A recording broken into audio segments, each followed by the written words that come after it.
Guys, खुलुमबाय कामसा बर'सोन जानायखौ जाबाय गोबां बाथ्रा रायज्लायनाय जाबाय दिनै 27 अक्ट'बर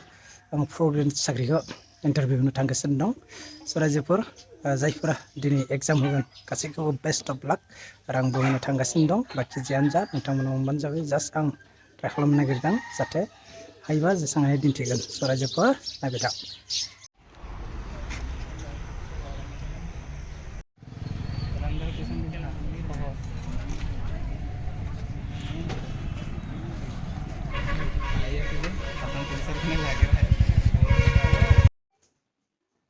So finally आङो 4 ग्रेड साख्रिखौ होनानै फैबाय रायजो राजाफोर नाथाय आंनाव पार्सनेलि गावनि एग्जामा एसेबां मोजां थाङाखै मानो होनबा पेपारा गोरायानो मोनदों नाथाय माखासे कुइसना एकदम सिम्पल फैदों नाथाय बे नङा जे बे पेपारा एकदम गोरलैखा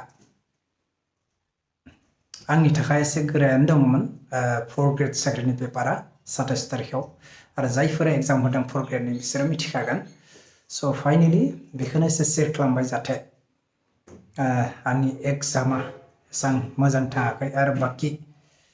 फंबाय बिनानाव आदामोननि थाखाय मोजां जाबाय जानो हागौ स' बिथांमोननि थाखाय बेस्ट अफ लाक आरो जायफोरा एग्जामा गाज्रि जादों बिथांमोननि थाखाय जाहाथे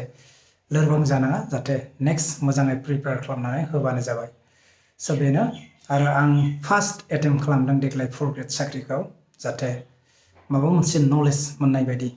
एग्जामनि स' बेखायनो बारा गोजानबो नङा आधा घन्टा बालिफ्रायावनो न'निफ्राय स' बेखायनो मोजाङै थांनानै होनानै फैबाय